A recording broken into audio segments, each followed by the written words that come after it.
Proclamación del Santo Evangelio según San Marcos.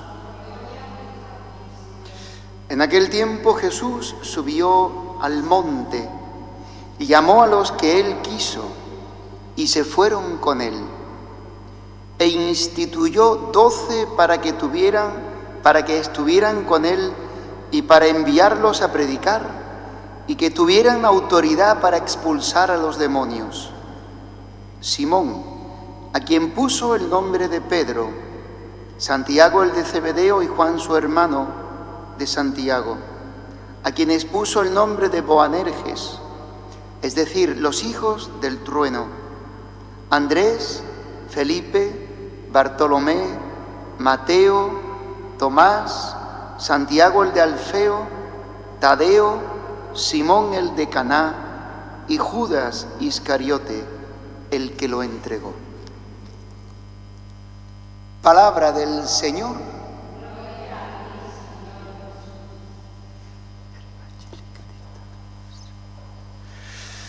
Hoy vemos en el Evangelio cómo el Señor, al inicio, lo veremos también el domingo, al inicio de su ministerio apostólico, de su misión de anuncio del reino, no va él por su cuenta, ni ha venido a hacer su voluntad, como tantas veces el Señor nos ha dicho. Él ha venido a hacer la voluntad de su Padre. Y la voluntad de su Padre ha sido enviar su Hijo amado al mundo para, entregando su vida, salvar al mundo y hacer una nueva humanidad de salvados que puedan vivir, que podamos vivir el reino de Dios. Por eso formará un nuevo pueblo. La Iglesia es el nuevo pueblo de Dios. Y diríamos, el definitivo pueblo. Hay un primer pueblo de Dios, el antiguo Israel, del que dirá San Pablo, Dios no se ha retractado en su elección. Dios no rechaza a quien elige, digamos así. Hay una voluntad de Dios eterna. Somos nosotros los que rechazamos la elección de Dios.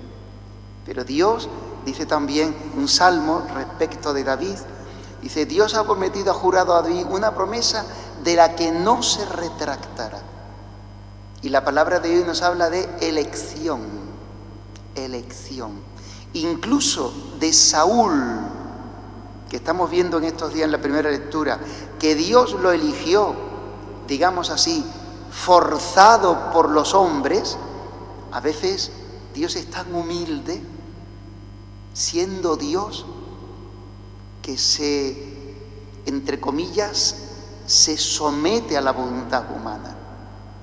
Y eso engrandece a Dios, porque podría cortar cabezas y no suele hacer eso normalmente. Dios, digamos, respeta la libertad humana, no la coacciona. Incluso decía a Saúl, que lo había elegido, si es verdad que Dios lo rechaza porque no ha cumplido su proyecto, su voluntad. Y aún así le seguirá amando, aunque elegirá un nuevo rey, David. Pues la palabra hoy nos habla de elección. Es interesante, empieza el Evangelio diciendo, Jesús subió al monte. Cuando habla así en genérico, toda la tradición sabe que el monte es el monte de las bienaventuranzas. Jesús subió al monte, donde Él anuncia el reino, donde, digamos, se inaugura la nueva humanidad. Y en este monte, donde Él también se retira a rezar, de todos sus discípulos, Él dice que se pasó la noche rezando, dice San Lucas, y al día siguiente eligió estos 12. Es interesante también, aquí en castellano no se entiende bien, pero dice, Él instituyó 12 de entre los que eligió, de entre los suyos. En griego se utiliza un verbo que significa crear, poieo.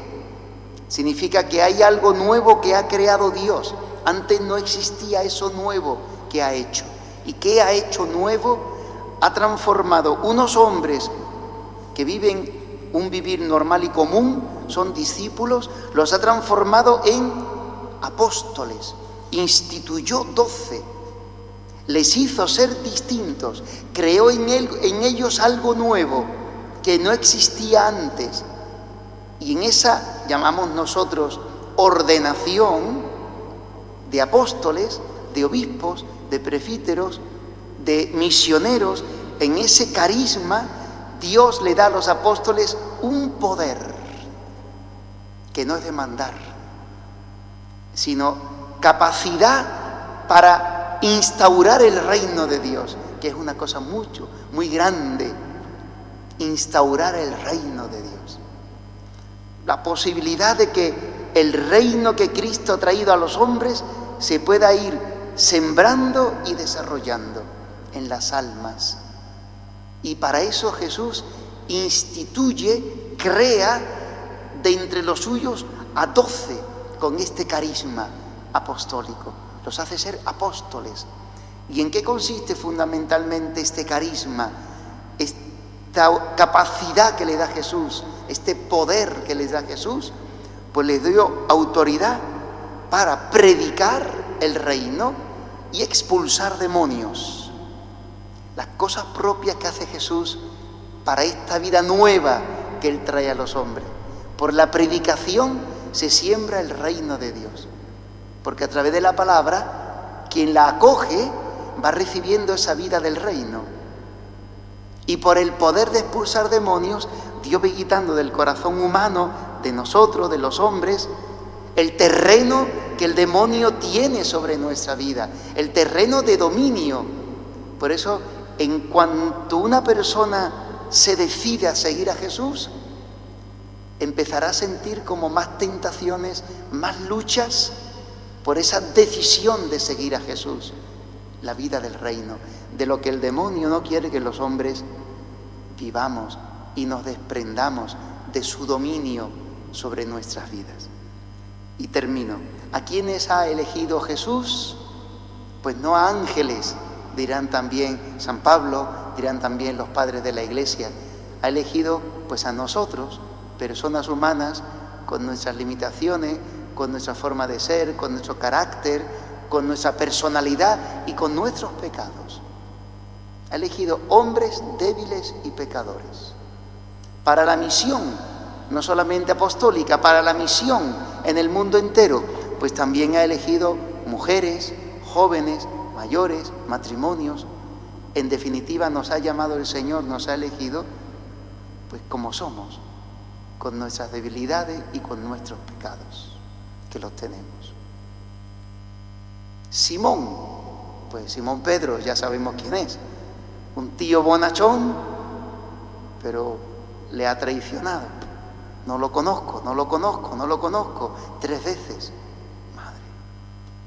Ha elegido a Santiago y a Juan, que tenían el celo de Dios desordenado, los hijos del trueno. Pedimos, Señor, que mande fuego del cielo y un rayo y los parta. Y dirá Jesús, pero hombre, no sabéis de qué espíritu sois. Yo ese espíritu de venganza no lo tengo. Yo soy manso y humilde de corazón. Elija a Judas. Y Jesús sabe lo que va a hacer Judas. Y le ama como es, un traidor. Y un ladrón, porque tenía la bolsa. Y normalmente se quedaba con el dinero. Y ha elegido a Mateo, a Leví, a San Mateo, que era un ladrón, era un publicano. Y ha elegido a Simón, el celote, que era un terrorista, un guerrillero, uno que hacía justicia con las armas, matando a los otros. O sea, y me ha elegido a mí y te ha elegido a ti, pues para estar agradecidos al Señor. Señor, ¿cómo has tenido esa mirada de dulzura, de misericordia, de amor a cada uno, a nosotros? Nos mira Jesús así. Y finalmente en la primera lectura pues nos hace ver en David que Jesucristo, David es figura de Jesucristo, ama a los enemigos. David está siendo perseguido por Saúl y ha salido hoy a matarlo. Y Dios le pone en manos de David la vida de Saúl y no lo mata. No lo mata, lo respeta. ¿Por qué? Interesante esto. Dice, porque es el ungido del Señor. pero va contra ti, te va a matar, tiene malos sentimientos, lo que tú quieras, muy bien. Pero yo no voy a levantar mi mano contra el ungido del Señor. Porque en el ungido del Señor, igual que en los sacerdotes, los ministros consagrados, los obispos, los religiosos, y diríamos en general, en toda persona, hay una vinculación personal y única de esa persona con Dios. Ungido del Señor. Y si no ha recibido los sacramentos, al menos en deseo, seguro que lo tiene deseo de recibirlo, ese amor de Dios. Todos somos, por eso no se puede atentar contra nadie. Incluso si alguien viene a hacernos daño, hacer David una cosa que es única: remitir la justicia a Dios. El Señor me hará justicia. Yo no voy a hacer justicia por mi mano, que es lo que nos sale humanamente a los hombres de este mundo. Me han hecho una injusticia, al juzgado, voy a matar a no sé quién, me voy a vengar. Dice, no voy a hacer yo justicia a mi manera, que Dios me haga justicia, Dios me defenderá. Pues esta es la actitud de Jesús y es la que Dios también nos pone por delante para que se la pidamos para vivirla. Amén. Con este espíritu